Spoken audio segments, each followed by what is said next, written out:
well for your children, you have to go deeper, and it's a great path, individually for ourselves, so yeah. Yeah, I really love what you said about understanding what it is and then having your own path, which is a lot of what Alcuin's readings are related to. Are well, some of the stuff that stood out to me anyway. Hi, good to see you again. I'm going to put off my video and audio for a minute, just because I'm going to try and reset my settings here. They look kind of weird. How are you? I'm doing well, thank you. Yeah. I just want to make sure I'm pronouncing Avelina or Evelina? Ave. Ave. Yeah, like Ave Maria. Avelina. Avelina. Okay. Yeah. Thank you. You're welcome. How are you today? Very good. We're doing well. It's 5:00 here, so okay. I think where are you? Are you in the West Coast or also? No, you're in the East Coast, right? I'm in Charlotte, North Carolina. Mikhail, is it Mikhail? Is that how you pronounce it? You're Bethany's friend, is that correct? Yeah, and is the audio working now? Yes. Okay, perfect. Yeah, I'm like just about an hour outside of Seattle, so yeah, it's 5:00 here too. So Evelina, and so you're on the West Coast then, since it's 5:00 as well. Yes. Yeah, I'm in California. Nice, West Coast representing today. Awesome. Well, we got Canada, we got the West Coast, and I'll hold down the fort for coasters. Hopefully, our plan is this summer to start a second time for this that's based in Australian time, so that there's a lot of people in Australia wanting to learn and get connected in groups, and so we're excited to launch that soon as well. But yeah, the gentleman from last time is from Australia, right? No, he was from the UK area. Oh, okay. Yeah. Okay. Pretty sure about that. But yeah. Where was he from in the UK? I'm just curious. I cannot remember his exact location, but hopefully he'll join us again, and then we can ask him. Yeah, we spent 2 years in the UK, actually, in Scotland. So, so the homeschooling kind of environment there, classical education environment there. So yeah. He's a teacher at a classical school wherever he lived. Okay. We have a lot of mix. We have a lot of people that come through Paideia are most of them, a lot of them homeschool moms, homeschool parents, and then we also have people who teach in the K-12 area, and even some in the collegiate level, like a mix of all sorts of classical teachers. So I really love that. And then we have a mix of a lot of different homeschoolers that join the fellowship. Everything from Charlotte, people who identify more with Charlotte Mason, classical conversations. I just love that it's like ends up being a bridge and that everyone feels welcome here. So far, that's been true. But yeah. Okay, cool. Well, let's get into the reading. It was surprisingly short. I wasn't expecting it. I was like, wow, that took 15 minutes. Okay. So I thought, so then we don't have to feel like that we just have to discuss the whole time. If we want to read large sections or the whole section, we can do that. And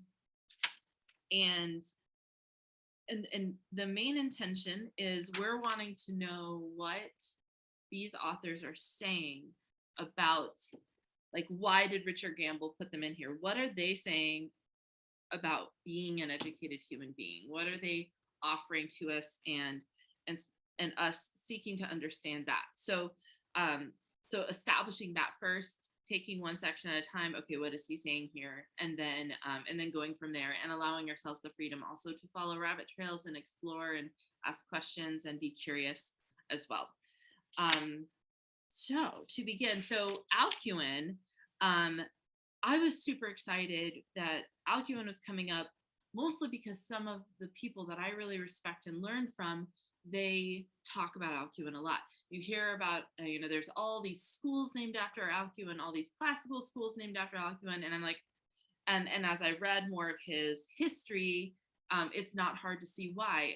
I don't think it's easy, I don't think it can be overstated, his impact on educational systems, even the modern university system. So much of how he structured things are things that have continued on, and we've continued to be influenced by them. So just from a cultural standpoint, and like what he did and ways he influenced is tremendous. Also, if you notice, if you read, one of the reasons I love the Great Tradition is because it gives us some orienting information. Anytime we want to read something, part of understanding it is getting a gist of who wrote it and when they wrote it and the context in which it was written.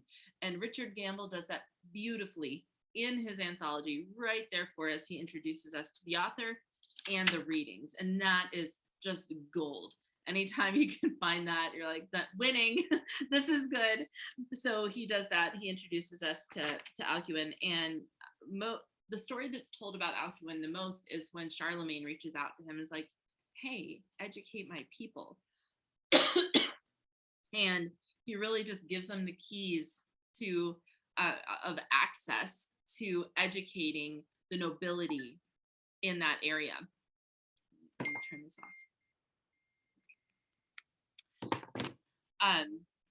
And now I didn't do enough biographical research to say this for certain, but and I haven't studied this time period enough to know precisely where the cultural conversion was. But one of the things that's really interesting about, so take it loosely, and if you guys know some things about this, I would love to hear your contribution to this. But one of the things that happened when Rome fell to the barbarians is all of a sudden, so this is about 300 years after Rome fell to the barbarians. And by barbarians, they just meant non-Greek speaking, non-Latin speaking, is you have all these groups of people and their way of being is not what the Romans would have considered civilized. They have very different lifestyles and ways of being. And when the Roman structures fell, really the church was one of the primary ways of creating a structure for a structureless sort of environment. And then you have like 300 years into this. So then this big question of not only do we have like a structure issue, but missionaries going in, but we're like, how do we manage these people? How do we get everyone on the same page and create unity? And so one of the ways that grew in popularity was not just mass conversions and these sorts of things, but also the education. And Alcuin comes on the scene and provides answers to a lot of things where there was not answers for yet. He showed him and Saint Benedict were both really instrumental in providing the Benedictine tradition, that sort of thing, the structure necessary to give a whole people a new way of being.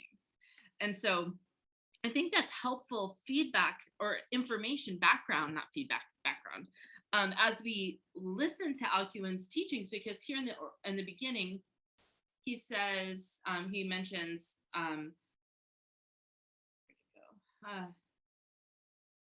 the modern Gauls and Franks. So these were the barbarian tribe, like these were the guys that became the people that, whereas before it was Roman civilization. So Alcuin's educating people who their ancestors were pagans.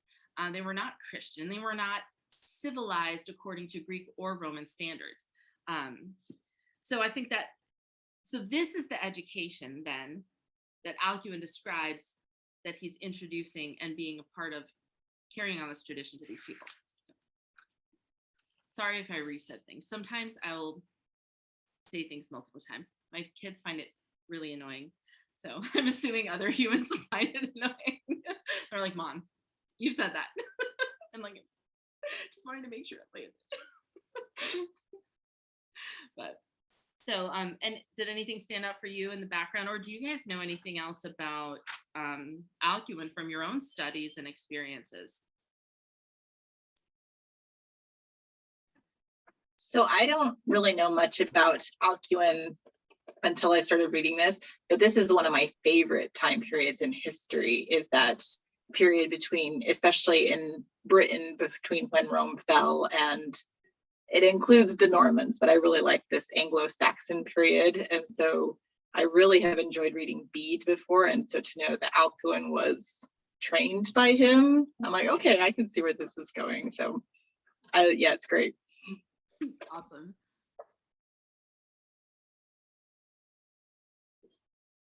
Anything else?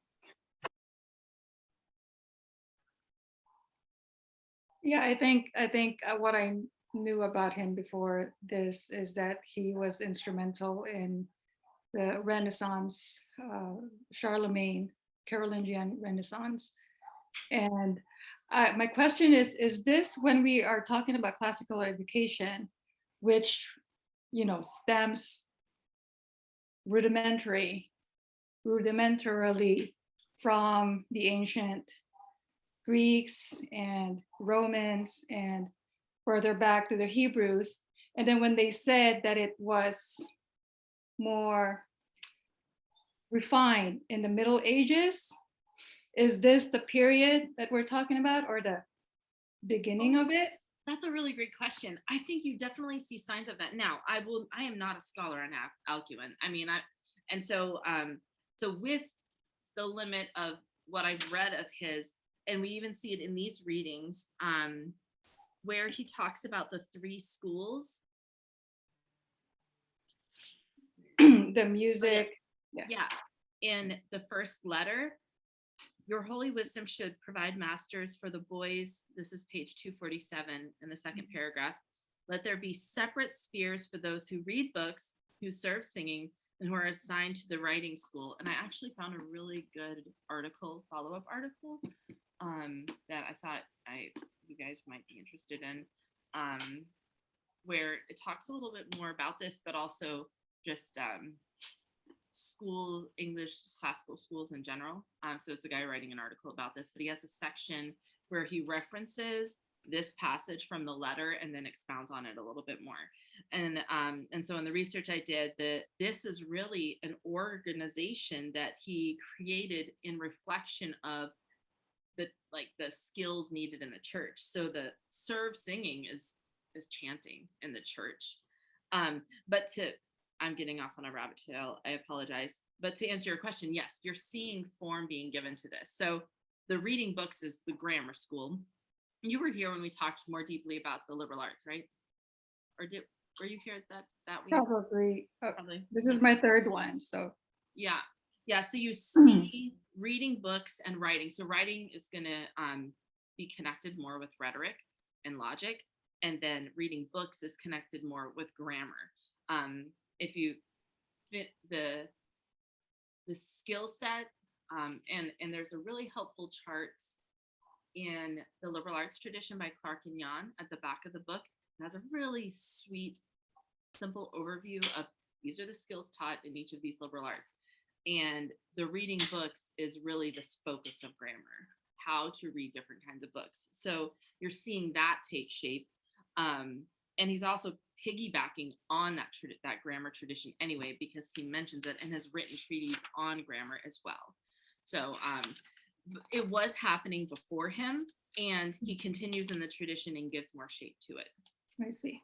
Yeah, so that same passage that you were, that kind of confused me, and I will read the article that you just sent.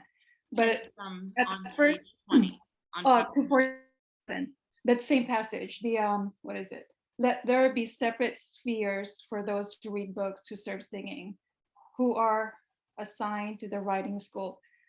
So reading that the first time or the second time around, I thought that classical education really wants to integrate all those things, Mhm. not to separate them. What do you think of that? Somehow this is connected to my computer. Or was it, what is this really saying? Yeah, that's a really good question. I don't know why he separated them out. So because I felt the same way, and that's why it led me to research it a little bit more. Oh, And so this is what the article said about it. Um, okay. Schools provided study in elementary Latin along with Latin mass, singing or chanting, and reading and writing, the basic requirements of the clergy, and are confirmed by Bede's own experiences above.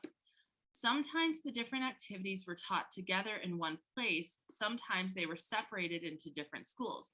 Alcuin, once headmaster of the cathedral school at York, wrote in 796, recommending the separation of the grammar, song, and writing schools there, with the separation of the grammar, song, and writing, with a particular schoolmaster for each class. Let there be separate divisions for those who read books and those who serve singing and those who are assigned to the study of writing. And each class should have its own master. He said the separate grammar schools received greater status than the song schools as they demanded the harder teaching and learning of Latin grammar. So that's what, and he goes on to talk about Latin a little bit more. So I intend to continue learning why he chose to separate them. I mean, I think that gives us a little bit, but you're right, integration. But it also appears that he was, especially in light of his other readings, that he was really interested in preparing people for the study of scripture. Like that was the whole reason that Charlemagne even sought Alcuin out to do this thing. It's like, hey, they need to be able to speak the truth eloquently and understand scripture. And he can, in every single letter, I had an experience of feeling like, is he talking about teachers or clergy or both? Like, it's almost like it's one and the same. So those are my opinions on, in response to your thought. What did the rest of you think? Or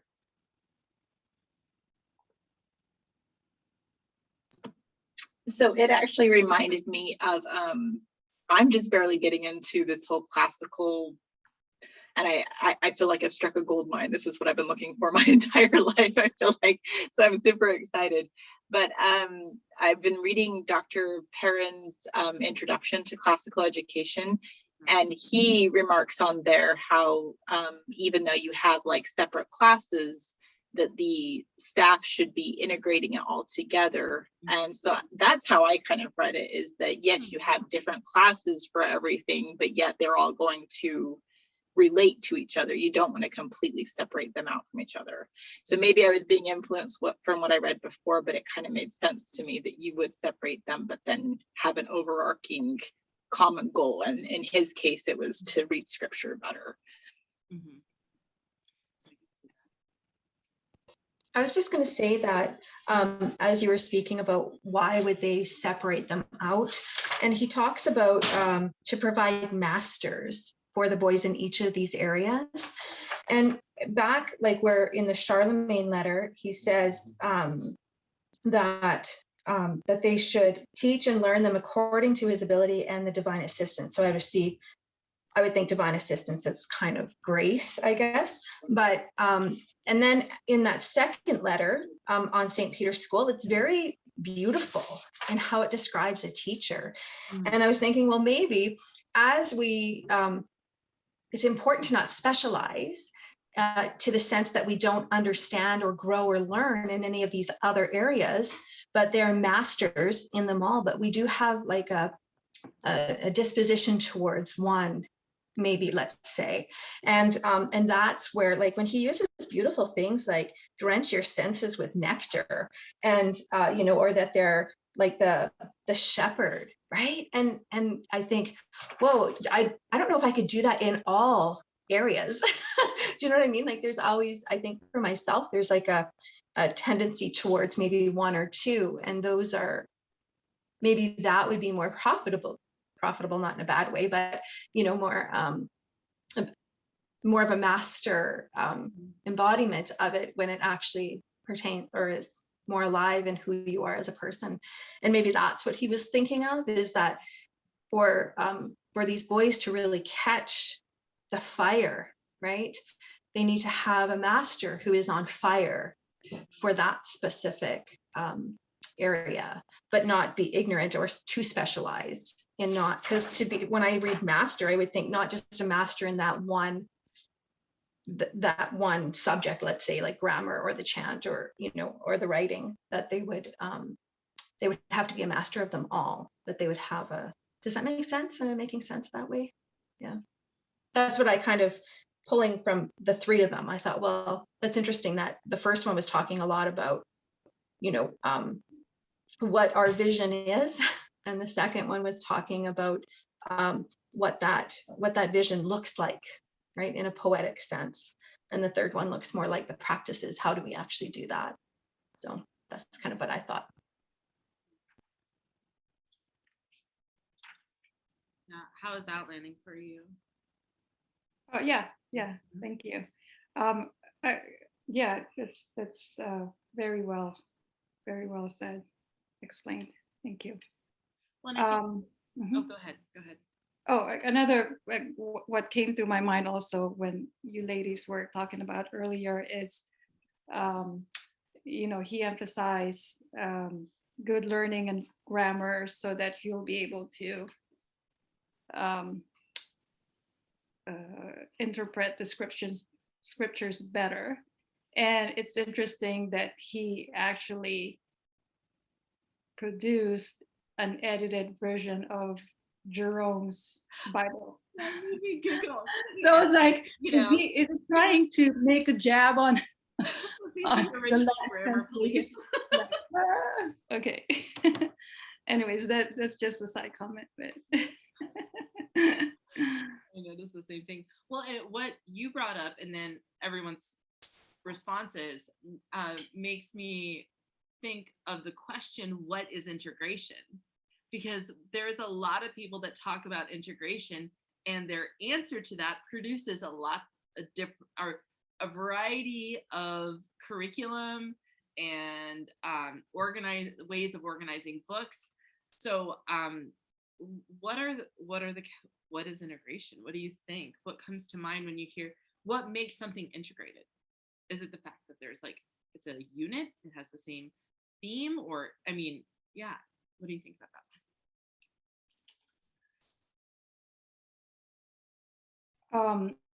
Well, in my amateurish experience of trying to classically educate my kids here at home, I'm a homeschool mom.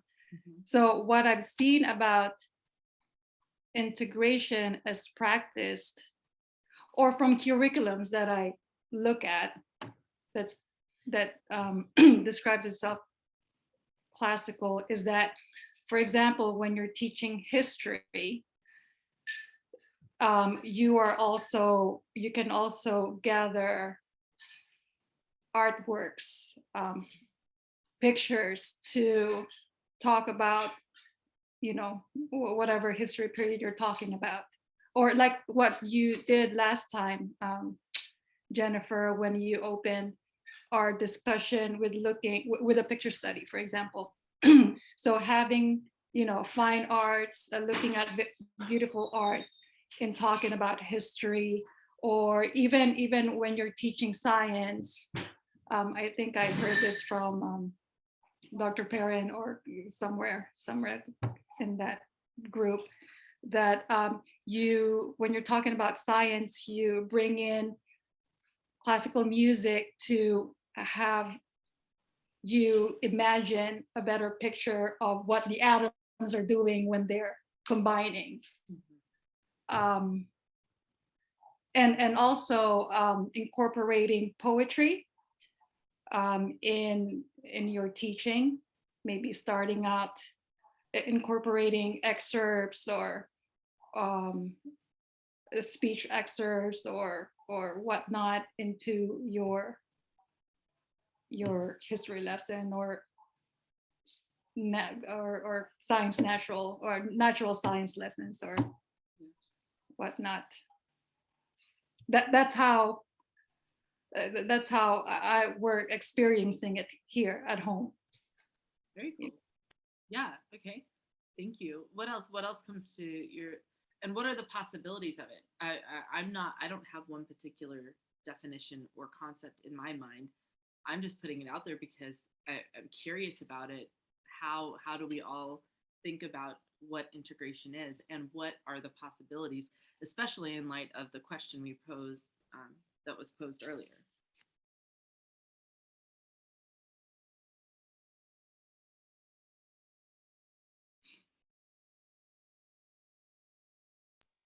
I always trying to think of when I'm trying to define something, I go back to like a sensory mode, like where have I experienced it before to try and help put myself in a place. And I'm a riding coach, so I've taught horseback riding, and I've had many mentors, and I've taught many people, and I've experienced different things like that. And one thing that I can go back to, like I think of one specific coach that I encountered, and I would say that she could integrate and not and so when I would talk to her or get advice from her, mentor under her, she would not just talk specifically about the student and the horse in front of me or the lesson that I'm trying to improve upon. She would talk to me about broader things. She would talk to me about, can you recognize the state of being your student is in, right? Is your student agitated? Is your student ready for a lesson? Is the horse ready for a lesson? And just following her, she brings in a lot of science and a lot of research, and in some ways spirituality as well. And so when I think of it in that way, I think integration really is, for me, I think of like who are we trying to bring along the path of learning, and what are they, right? They're a human being, and so there's many facets and aspects of the human being. And so am I just pulling out one to say, like a doctor, like, let's stick a thermometer in your mouth and there, I've got you diagnosed, right? Or am I trying to see broader than just the one stream, I guess, that I'm trying to solve or bring that student down that one path. And so that's just where I went when I was thinking about integration in my experience. How I experienced integration it was broad. It really encompassed beyond the specialization of what we were trying to do, I guess. So just the idea of it actually integrating within yourself, or and where my mind goes when you say that is, what they talk about when you learn something new and it integrating into yourself, like it integrates into your being, like it becomes part of you. And so it's like you described the output of that, like when something is integrated in you, it comes out in that natural flowing connected way. That's cool. Yeah, one of the things I was thinking about in terms of integration is like, with grammar specifically, I'm learning to read. And then when I start learning the skills of logic and rhetoric, I can apply those skills to my reading and writing, and also my people watching and my interactions with humans and all these other things. And so the skills themselves create this integration in the curriculum, because you can use the same content, similar content in multiple different ways. For example, you could, as an elementary example, you could take a section of a poem that you're studying, learn how to read it. That would be grammar. And then also beginning logic, you could take a section of that and memorize it. And then you could diagram it. So beginning logic, an example of beginning logic, even though technically it's still under the framework of grammar, whenever you start diagramming sentences, you're asking the mind to notice relationships and how parts relate to each other, and that's an early milestone for logic. And so that's an example. Even using voices, like when you're reading aloud, choosing the voice that you're going to use is an early milestone for rhetoric. You're asking them to embody something using their voice to tell the truth. Which part of rhetoric, the last two canons, is memory and delivery. So anytime we're asking our students to memorize something, they're already practicing rhetoric. Anytime we ask them to recite something, they're already practicing rhetoric, at least that part of it. So those were some of the things that came to my mind. Yeah, I guess so. With you talking, I guess with what you just said, which is something new for me, is besides the integration or the connecting or the relating of the subjects, melding them in some way, they're all connected. We can also integrate the skills to learn about these things. So in my mind right now, so at first, when what I was saying at first, or what was in my mind at first, was the integration of subjects, but also you can also integrate the skills as well, right? Okay, cool. Yeah, and then even like there's this one article that my friend Ashley wrote called "The Reconciliation of Self," and she was talking about skole and leisure. A lot of the ideas from it came from Joseph Pieper's book "Leisure as the Basis of Culture," and in the article she talks about real skole, or real skole is actually the rest we enter when we come back to ourselves, when we're reconciled to ourselves. Almost like, I wonder if there's a connection between what you're saying, the integration that happens within ourselves, but on like a spiritual level. Like there's milestones to that, like the integration within a subject that happens within ourselves, like it integrates in our being, is a microcosm for an even greater integration, which I'm digressing a little bit, but I think is kind of the whole point, which is why so many Christian schools have chosen classical education. And the power of it is because the way we learn to read, the way we learn to think, the way we learn to write, the way we learn to speak, the way we learn to apprehend and perceive an idea are all microcosms of repentance and learning spiritual truths. And if we develop that habit in our being, then it's how much easier is it to then take that way of being in those habits and just be that way in the world, and maybe be not resist him repentance so much. I mean, I don't know if that's possible, but that's my hope.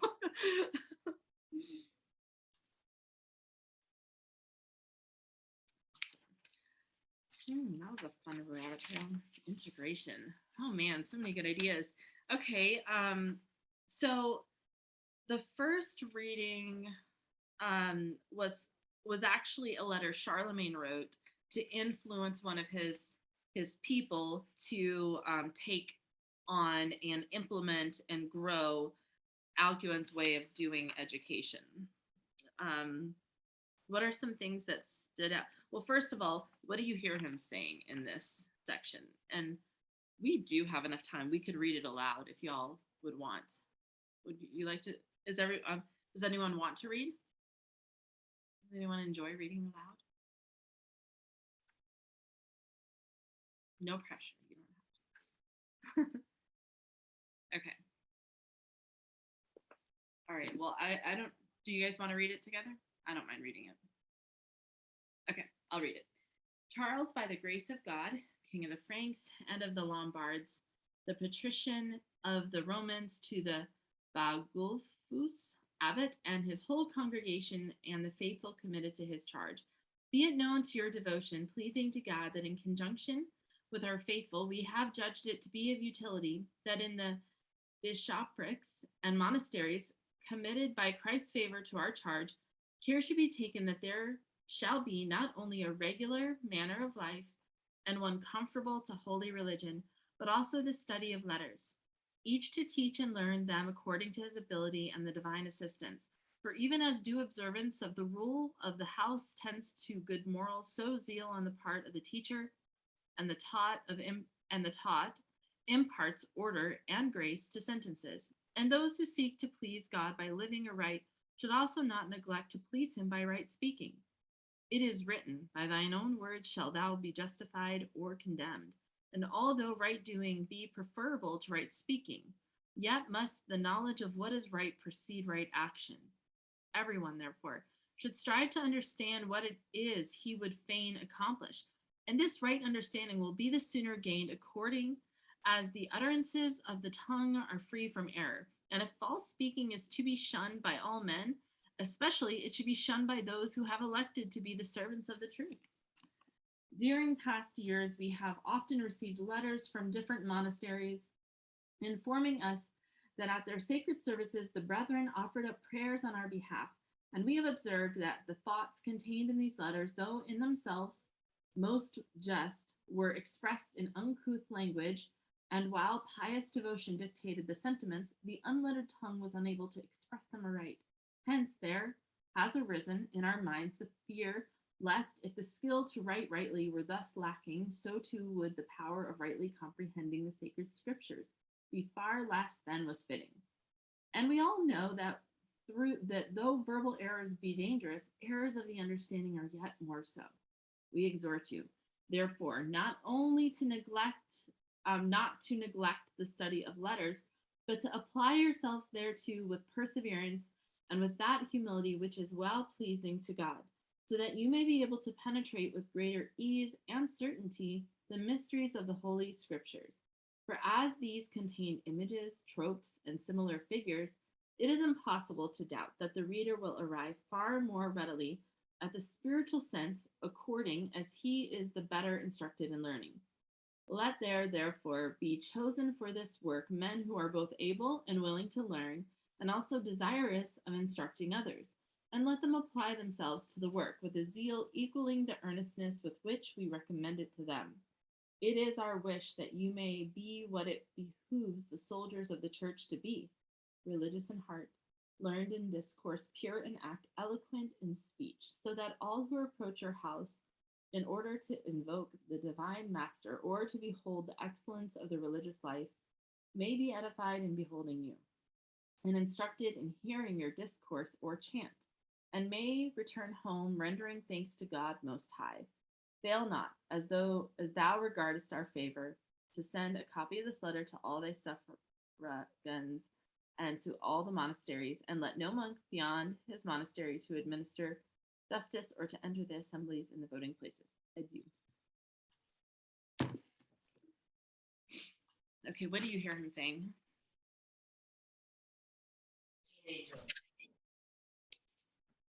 So I have a lot of thoughts about that. I loved that letter. It made me think about, I know I appreciate listening to somebody who is well-spoken. It's easier to follow them. It's more influential. I like that polish and finesse that comes with that. And so I can see his point. But I also like that he speaks also to having the knowledge. It's not just what comes out of your mouth, it's what you know. But I do think this can be taken a little bit too far, that sometimes people can judge others harshly if they don't speak well. Like they may know what they're talking about, but not being able to speak well, and it being like a measure of your elitism in a way to some extent.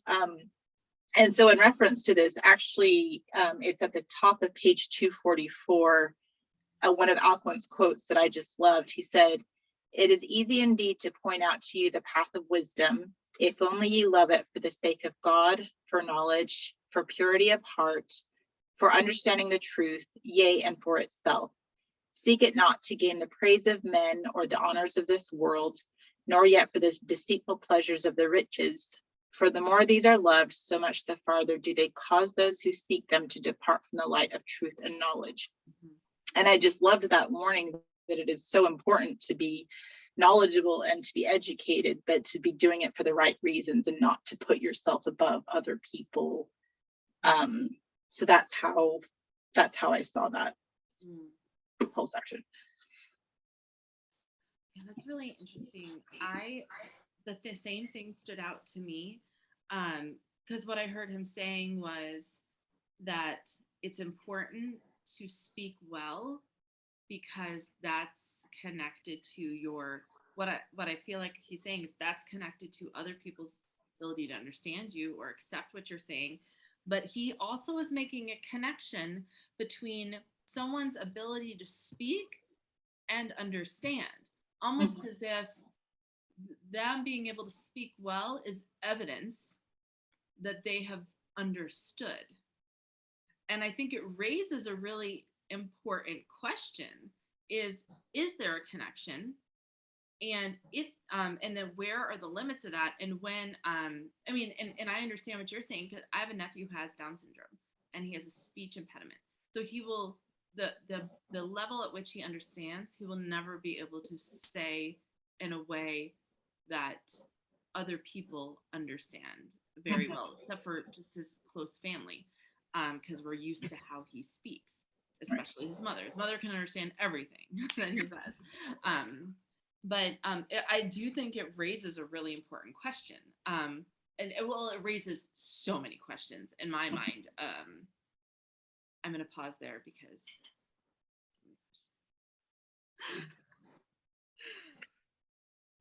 Yeah, one thought that I had in reading this is that um, it seems as if the way of speaking and the way of forming sentences, eloquence is, it seems as if that is central to what he's saying.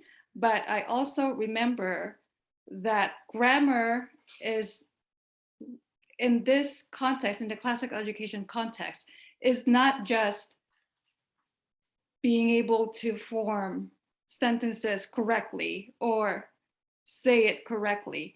It's also, grammar encompasses stories and songs and you know, stories, songs, histories, epics, poems, writings of truth. So I think in addition to being able to speak something clearly, that he is able to speak truth in a clear way. So truth, because somebody can speak clearly and be blabbering out falsities, falsehoods, right? So I think in addition to being able to speak clearly or express oneself clearly, it's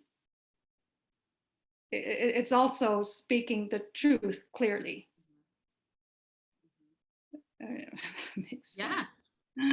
Especially when someone else is on the other end. So like if I'm not speaking the truth clearly, even if because I'm thinking about back with the sophist, is that how you say it? yes. Sophist. I mean, they can be very, very eloquent and articulate and express themselves and persuade, but they're not really most of the time doing a persuasion of to come to the truth, right? Yeah. So that came to my mind. Yeah. I think. Well, and it also, I what both of you said raises the struggle for me, because one of the things I think a lot about is how to make classical education attractive to anyone who would want a liberal education. And to your point, Mikhail, am I saying that right? Mikhail? The elitist part of it is a real thing sometimes. And so I guess I'll just say it freely, like the idea that, well, let me collect my thoughts a little. I wonder about the question, because when does an insistence on saying things a certain way create a barrier? And then how do we, I might be jumping to another thing, but what you're saying makes me think about that. Those questions is how do we value this thing that we value, speaking the truth clearly, without creating this perception of elitism, or this only belongs to this kind of person who looks this way and talks this way and acts this way. Right. And at the same time, I've met many people in the spoken word community, and the just average Joes that have really good insight, but exactly what he said, they say it in an uncouth way. And so there's going to be certain people that will never give them the time of day. They're not taking it seriously because of the way they say it. And like, I think bringing up the elitism, I was thinking more of like, this happened much more in the past, but it does happen to some extent now, of like this social distinctions because of this way of speaking. Like, I don't necessarily think that's the way to go about it, but I really like the way that Avelina, the direction you went of like, it's more speaking to you. You were thinking it was more speaking to the way you incorporate all of this knowledge together to speak truth. And I hadn't really thought about it in that way, but I loved that.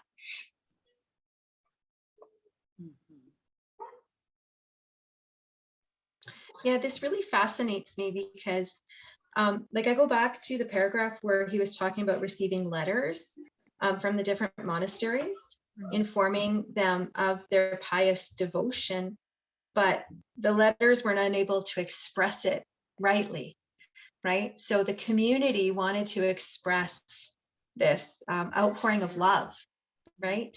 And but the receiver was unable to receive it because it wasn't a, maybe we can say a common language, right? Or whether it be a different dialect, or they lived in different areas or whatever it was, like it wasn't received. And when I was doing some research on rhetoric, one of the things that kept coming up was the idea that rhetoric really is like a self-giving love. Like you have to want to speak because you love the other person. Otherwise, it's not really rhetoric, right? You shouldn't really be speaking, right? If it's not an outpouring of love. And that was really powerful for me. It really settled on my heart, and it changed the way I approached teaching as well. Because anytime I would, not anytime, but I'm trying to learn these habits, right? Or for them to become habits, is when I speak, it's really out of love for the student. And same with when I'm listening to the student, how am I participating in that? And I think that's we definitely, when we pare away, I think the real essence of what things are, then they become inverted and distorted. And that's when we get elitism and, like those average Joes who say the academia won't listen to, or those kind of things, because they've lost that real heart or essence of what the action is really trying to do. And I'm guilty of that. Totally guilty of that. And I love, like when you mentioned that liberal arts tradition, I think one of the things that book really spoke to me about was the idea of piety, right? The whole thing is rooted on piety. And if we lose that, then all these things are just going to be tools that can be used for good or evil, right? And most likely not good. And so that's where I find at the very end, he says all these things, why you want to learn to speak well, but he says, so that those who come into contact with you may be edified in beholding you and instructed in hearing your discourse or chant, and may return home. This is the key. May return home rendering thanks to God Most High for the glory of God, right? That's such a good point. I love that. It reminds me of the idea that art inspires art. I'm sorry, did I interrupt you? Yes. Mm-hmm.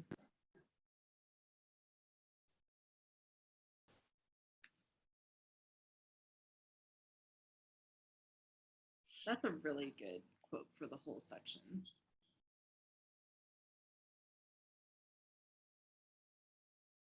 Be edified in beholding you. Isn't that the call of all of us as teachers? Our students would be edified in beholding us. No pressure.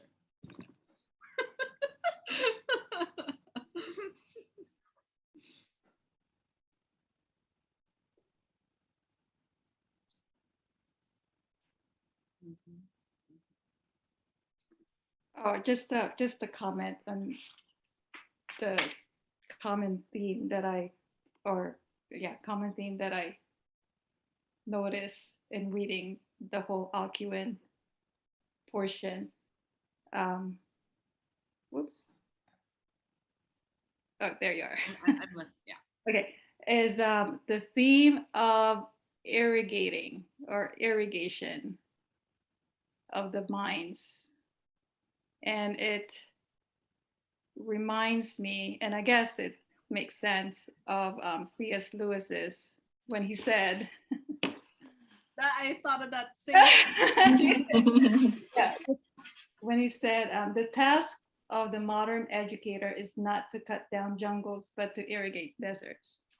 So I mean, I guess it would make sense that he would say that, being from Oxford and, you know, a classicist, and he's heard it before, and probably from Alcuin, right?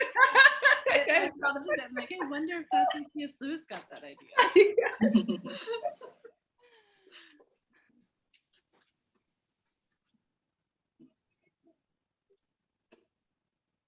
It really is an interesting thing to think about, like the way that knowledge and the things that we can learn flow, how Alcuin described that. This honey, sweet juices from his honey flowing bosom. Now, granted, this is prose. It was a poem translated into prose, and so it's meant to be poetic. And as it was mentioned earlier, irrigating, flowing, like it's this poured in of nourishment, like all this yumminess, just like given and poured in and offered abundantly, and just here, feast, be nourished.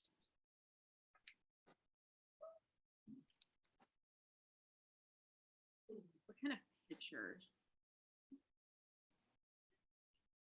Like, what does that look like in a lesson? You know, that It looks like, for me, it looks like a skinny plant in the desert where you're cultivating the soil around it so that it will grow and flourish, to be a better plant. So that it will grow and have big leaves, and it will provide shade for animals and pilgrims, or yeah. So it's a cultivation of a being so that it will become at the end what it's supposed to do. Not just a little teeny tiny plant, but actually a plant that bears fruit and bears and gives shade to whoever needs it. So and just like us, we the purpose of education, or the goal of education, is so that, well, first of all, to at the end give glory and worship God, but also so that we become to our fullest potential, which is to glorify and worship God, but but also to become the best person that we can be for the other people around us, because what defines us is our relationship with other people. Just like that, the relationship of that plant is its relationship to the creatures that are around it. Mm-hmm. Yeah, that's like a beautiful pictorial way of saying the quote at the end of the first section that Crystal pointed out. It's like the symbolic image of that very thing. They become edified in beholding you and instructed in hearing your discourse or chant. You become a large tree that offers shade and sustenance and nourishment to those around. And I love how you mentioned one plant. I am very guilty of, let's do a big thing and change the world. And there's something really powerful about, let me teach this child. Let me water this particular plant, and it does something different in the mind when it's this one right in front of me. Not this abstract homeschool mom over here that I'm going to talk to. Is no, you. Who I'm talking to you. I'm thinking about you versus, yeah, the abstract notions. It changes. I appreciate that.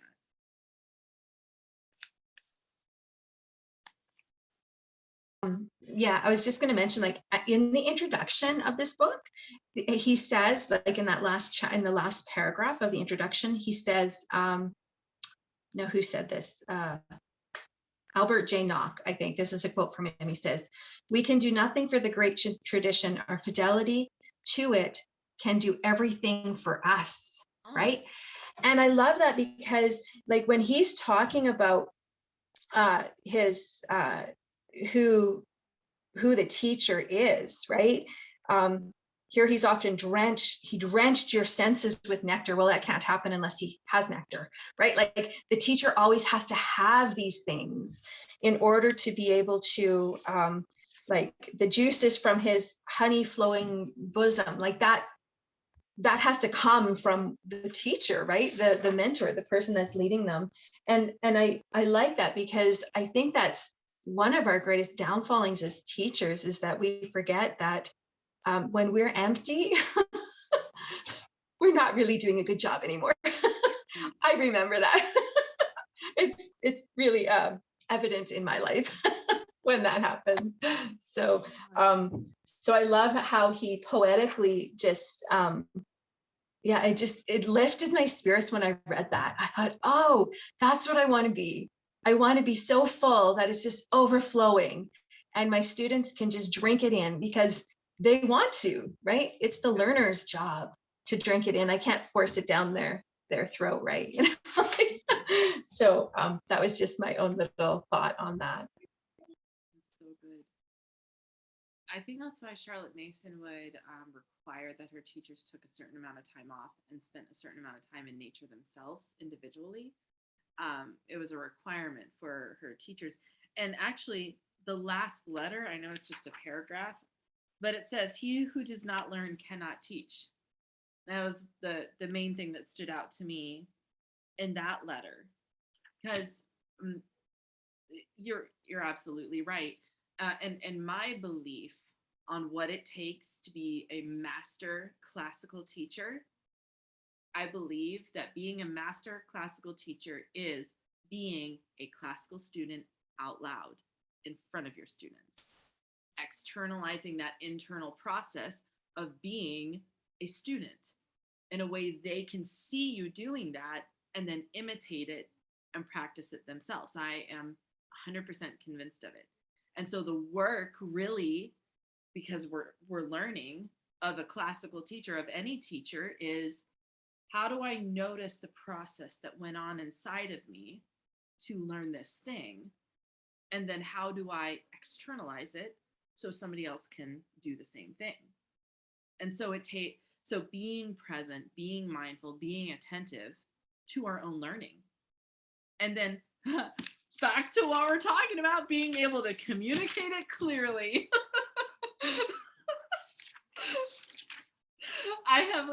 Oh man, that answers my own question from earlier. Because when I first started teaching, I'm more of an intuitive processor. So it took me a lot of effort to start noticing the inner logic.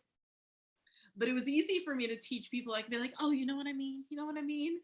But then I had super logical students and a couple students with Asperger's, which there is no, you know what I mean. You have to lay everything out very clearly, very specifically, step by step. And teaching those students made me I mean, probably was the best thing that ever happened to my teaching practice, because it forced me to really get clear on observing my process and externalizing that.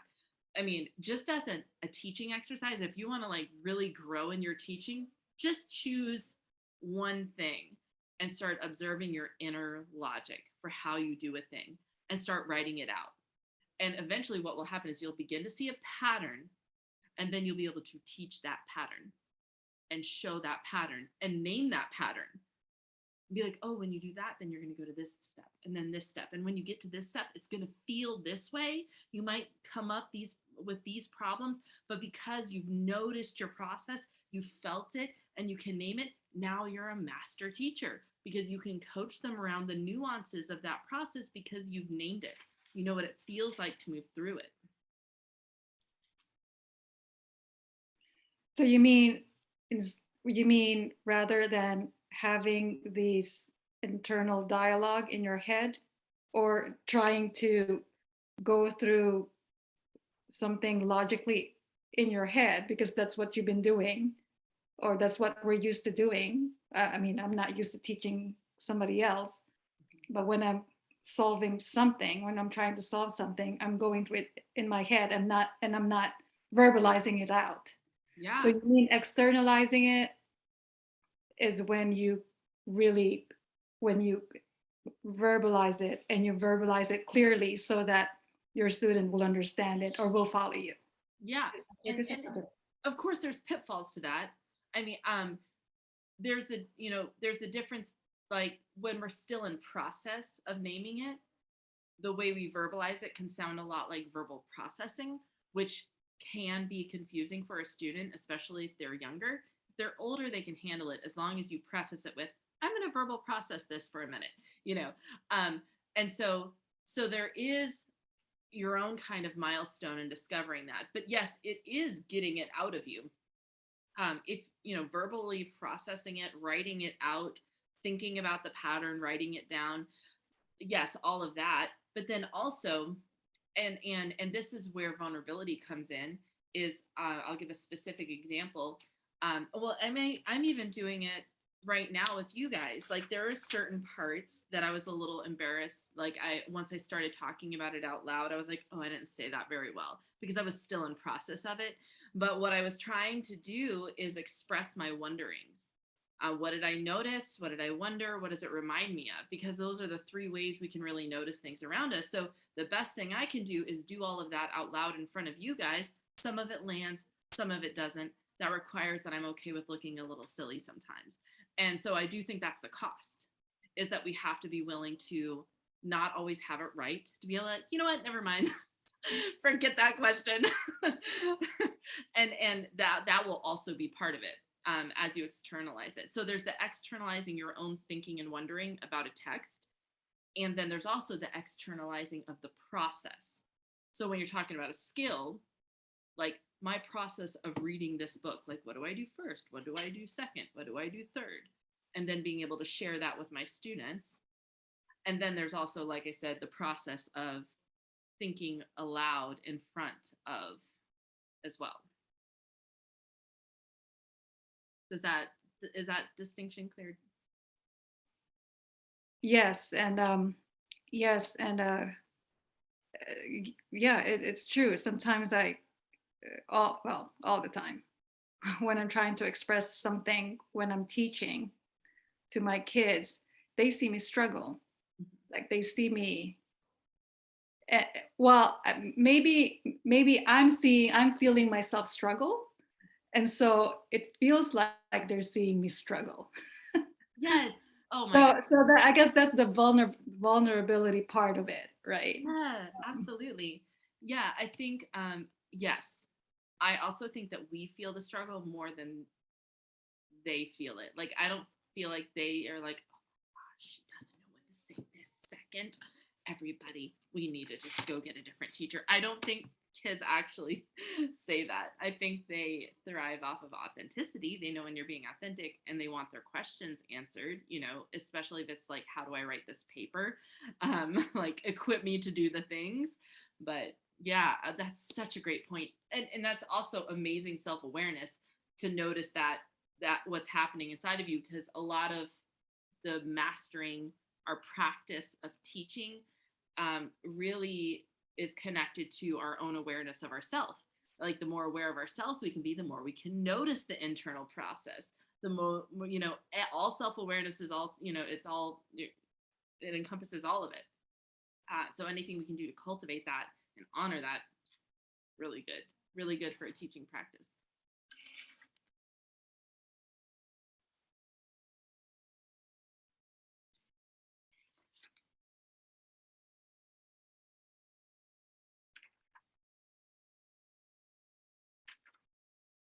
Was there anything from that first section that anyone wanted to point out or speak on or ask a question about?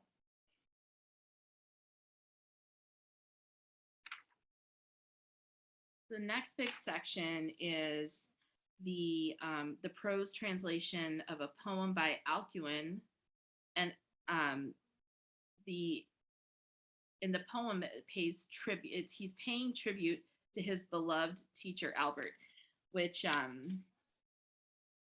really wish I could see the poem version of it, because it said, what I don't know about this in terms of the form, and this is my question for the form, is it says a prose translation of a poem. So I'm assuming by that is that it was written in a different form and then they translated it to a prose, which often happens. So form note, depending on the language and the form of the poem, it can oftentimes increase the difficulty in translating it, because poetry, you have meter and rhythm and a certain scansion, and so it's tremendously difficult to hold that together in the same way. So sometimes in translating something as prose helps you get the ideas down much more easily. What is lost is the poetry of it, which for a poet is part of what is being communicated. The very form communicates something. So know that we are working within those limits in reading a prose translation of it.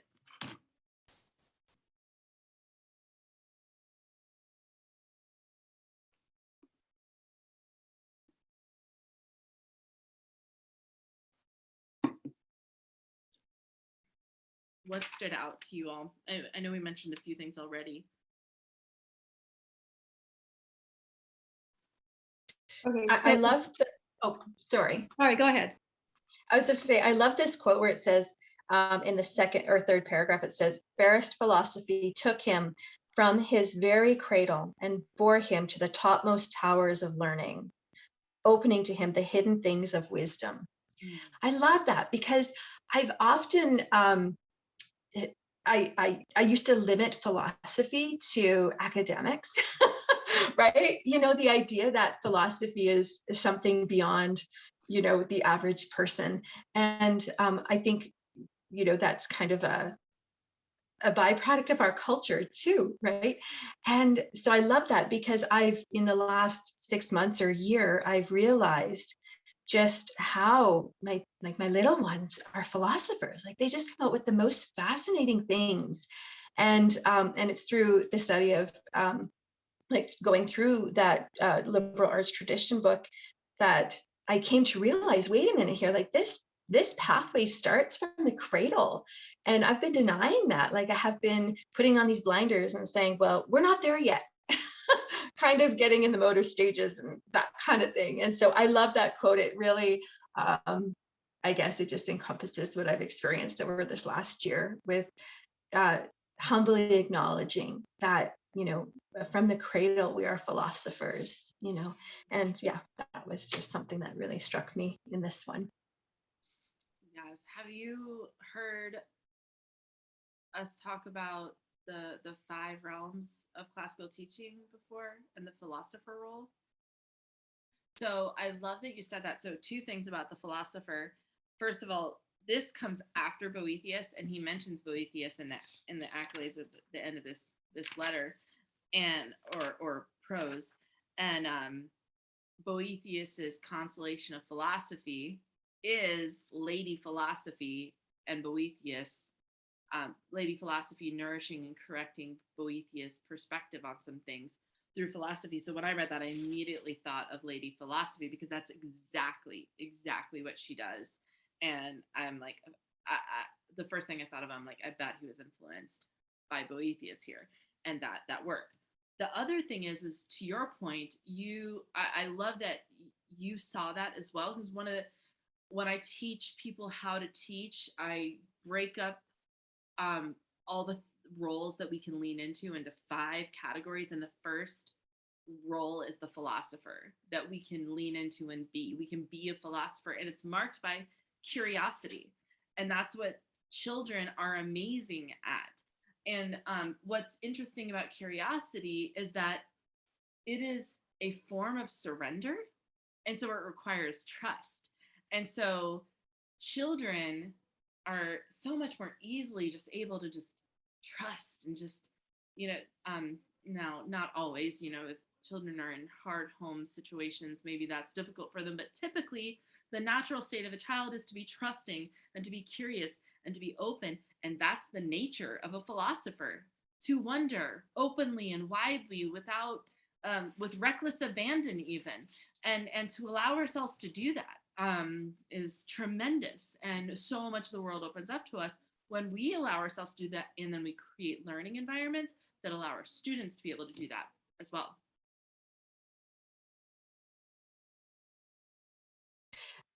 That's really interesting. So you said they're the 5 realms of classical teaching. Is that what you called it? Yeah. Okay. And is that on your website somewhere, or where can I get more information about that? I have a free download. I'll put the link. I'll put the link in the chat box before it ends here, so you can get that. But it's a download that explains the 5 realms, and then talks about how you can identify where you're at, or like which role or realm you tend to lean towards naturally, and then which ones, and then how to cultivate and work on the other ones a little bit. Okay, and then just one more question, sorry. So will this be available to us after? And is the chat available? Because I can't get the chat. I'm on my phone right now, so I can't get So I don't have a way of uploading the chat, because I upload them to YouTube. But what I do in the description of the YouTube, I put any links that I mentioned during our time in that description, so you'll have it. But there's if you go to my YouTube channel, and I'll put that link in here too. I have a playlist for these reading group nights, and so you can access that at any time. Perfect, thanks. My pleasure. So Jennifer, I love what you said so much about being open like a child, because I'm very much, as I said, very much in the beginning stages of just getting into this, and it's so exciting, but it's also it's easy to be like nervous to say stuff, or to come off as not knowing what I'm talking about, because it's so early on, but like having to constantly override that and realize, well, yeah, I don't know what I'm talking about yet, and I need to learn from other people that are further ahead of me in the journey. And it's so much easier for children. It's something that I think most of us as we get older constantly have to check and remember, like, don't worry if you feel stupid or whatever, it's okay. You don't know what's going on yet, and to just learn and be open to it. Yeah.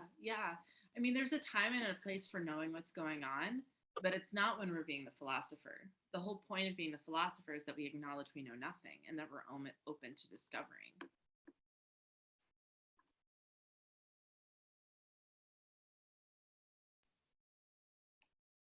I think I love the way he is mentioning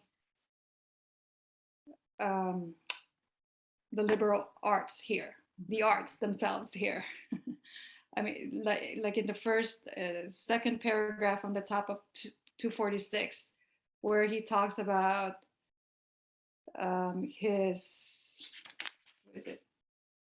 Albert being this great teacher who moistened thirsty hearts through diverse streams of teaching and the varied juice of learning, giving to these the art of science of grammar, pouring on those the rivers of rhetoric.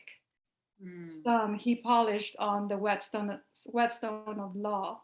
Some he taught to sing together in Aeonian chant, making others play on the flute of Castile, and run with the feet of lyric poets over the hills of Parnassus.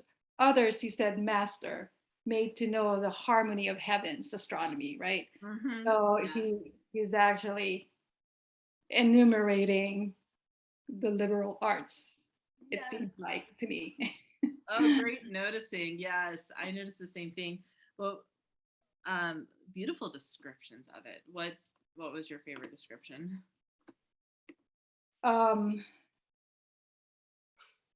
sing together in Aeonian chant, making others play on the flute of Castile, which kind of reminds me of, uh, uh, I don't know, I think it's in the Republic, book 3, when Plato said that in music, there's a certain type of music that embodies is it the War of Thermopylae or something like that. You know, there's a certain, in a way, there's a certain type of music that rightly fits worship, for example, Mm. or showing brave soldiers preparing for war. There's a certain type of music for it Mhm. that embodies that. Yeah. So I love that. I love that part. Yeah. And also another thing that I don't. So also another thing that stood out to me is in the middle of the page where it says, "But his old fervent industry for reading the scriptures was not diminished by the weight of his cares, and he was made both a wise doctor and a pious priest."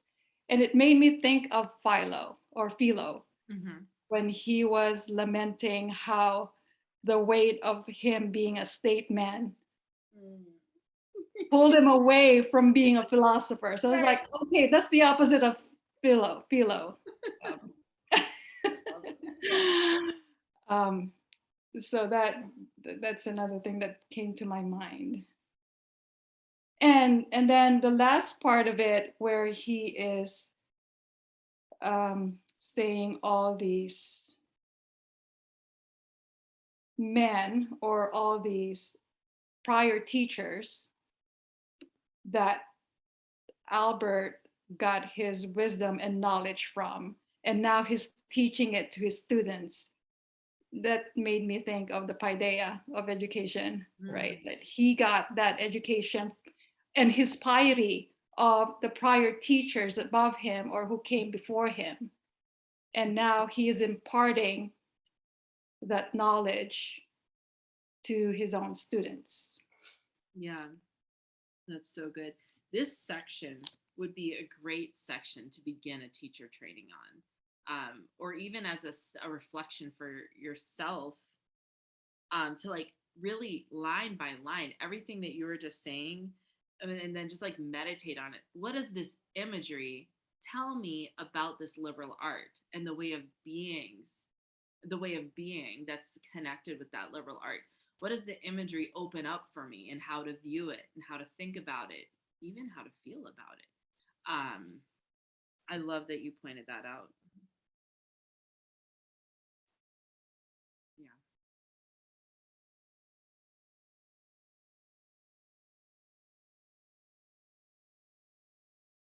Um, I have a question mark here. It's like the end of the third part of the page in which he says, okay, I'll just read it. It says, "He gave certainty to the solemnity of Easter's return, above all, opening the mysteries of Holy Writ and disclosing the abysses, of the rude and ancient law." What does that mean? I'm having trouble. Whatever you. You said the third paragraph? Yeah. No, no, it's the first third of the Oh, first third of the page, like the end of. oh, I see it. He gave certainty to the solemnity of Easter's return. Okay, so and disclosing the abysses of the rude and ancient law. Okay, The so root and ancient law. what do you notice in that so far? Disclosing the abysses of the rude and ancient law. It seems like he's I don't know, Okay. opening What's an the abyss? mysteries of Holy Writ and disclosing the abysses of the rude and ancient law. So remember, this is poetic language. So we're being presented with images. What are allow your mind to be curious about the images, and what does it remind you of, or what does it make you think of? Any part of that sentence. Paganism? I don't know. Yes, trust yourself. No, trust yourself. Trust yourself. This is also part of being a philosophy where you get to trust yourself. You get to so that thing that just happened inside of you when you were making a connection, but you were hesitant to say it. So this is something you can coach your students in, is honor everything that goes through your mind. Honor the connections that are being made in your mind and capture them. Even if it's not right, it cultivates a practice of noticing what's going through your mind and then being able to present it as a question. So even if you don't know if it's right or not, to be able to say, well, when I read this, it makes me think about this. I wonder if there's a connection. So then you can stay in a place of curiosity and not pronouncing judgment over it or saying, I know what it is, but then verbalize it. And it's going to give intellectual energy to the discourse, to what we're studying. And to be honest, I thought of the same thing. Let's look at the imagery together. It says, the abysses of the rude and ancient law. So what is an abyss? Uncertainty, like out there, Mm-hmm. kind of. And rude and ancient, what would that be referring to, given this place they're inhabiting? Exactly what you said. The barbarians. Yeah, those were the ancient ancestors. That their ancient people are the barbarians. So it would make complete sense that that's where your mind would go, and it's consistent with the text. It's consistent with the imagery. It's consistent with the space they actually lived. So great reading. Well, good reading. Excellent. Yeah. And so trust, absolutely. So the whole sentence then, so we know abysses of the rude and ancient law. And so disclosing. So now let's read that whole part of that phrase. Disclosing the abysses of the rude and ancient law. The whole. There's holes in the teachings of the prior laws of. Okay. Okay. Yes, awesome. And so then what is it juxtaposed with? What's the phrase right before it? Yeah. He gave certainty to the solemnity of Easter's return, the resurrection of Christ, being it, the new truth, the new covenant. Well, the new covenant, the good news. Yes, right? ma'am. Yep. And then what's the next phrase right after that? He taught, he fed, he loved. Opening the mysteries of the Oh, sorry. Yeah. Okay. Hold Opening on. the mysteries. Opening the mysteries of Holy Writ. What would that be? Opening the mysteries of Holy Writ. So writ being writings. Oh. Revelation. Revealing the mysteries of the holy writings. What are the holy writings? The gospel. Yeah. The Bible, the scriptures. Yeah, the scriptures. Yeah. Okay. So opening those mysteries and then disclosing, essentially, yeah, you got it. That was awesome. That's awesome. Yes. Yeah. So, would you be willing the last couple of minutes to share what happened for your process? Like what happened inside of you as you had the question and then we walked through it? Okay. First doubt, but with the encouragement first doubt, and then encouragement, and then connections and light bulbs opened up. And also reading, and also going back in reading it in the total context. So not just okay, with first focusing on one thing, and then to understand it better, went back one phrase, and then to understand it better, went back another phrase. So reading it as a whole in context. But there, I had to start somewhere, and I had to focus on one thing at first. Yeah. Oh, I love that. Okay. So just notice the process that she just shared. That's coaching for all of us, for ways to enter a text with ourselves and with our students. And one of the things she said was there was a focus first. And one of my favorite books about how to read poetry, she talks about entry points. There's lots of different entry points. And so we took an entry point that was related to what she was saying. And so that's that idea of meeting your students where they are. That's a really healthy way of looking at that, is meet them at the entry point that they are open to and already present with energetically and cognitively. Like, and then look at what happened. And so then it's the dance with it. This was what a gift that this happened tonight, and it's recorded, so you can go back. And I would encourage you to go back and watch this part again and take notes about what happened first, second, and third, and like what happened, like what I said, how you responded, and then especially reflecting on your reaction to it. These are the moments that are like gold for learning how to teach. Whenever you can be in situations like this, get your pen and paper out immediately and start writing. That's what I do, because this is what exposes the art and the craft of teaching well. It's these moments, these nuances that teach us the pattern and the way of beings. Yes. Woo, that was great. Awesome. Well, it's 9:31. I'll just tell you, I was really excited. I was like, my heart was just going. I'm watching you guys do that. It was really, really exciting to see it. So thank you for allowing yourself to be coached. I like that. I like seeing it.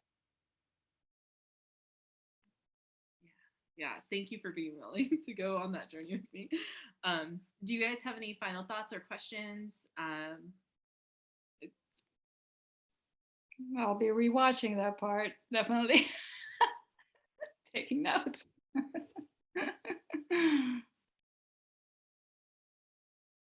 Awesome. Well, this has been wonderful. We so much goodness in so few words. Shows you don't have to have a lot of text to have a robust conversation. Next month, we will be with our first author from the Reformation exploration period. So Erasmus is our first one. This one, it's a little bit longer. Yeah, it's about 20 pages. So you'll want to give yourself a little bit more time for reading it. But 3 really great sections. There's excerpts from the Barbarians on education for children and the education of a Christian prince. So we'll get to read him next. Yeah, okay. And let me just make sure that the calendar is, there's no holiday or something that I'm forgetting. Okay, yeah. So Thursday the 26th, same time and place. All right. Well, thank you guys. Thank you. You're welcome. Bye, Thank you so much. Bye. Thank you very much, Jennifer. Thank you, ladies. Have a good evening. You too. See you later.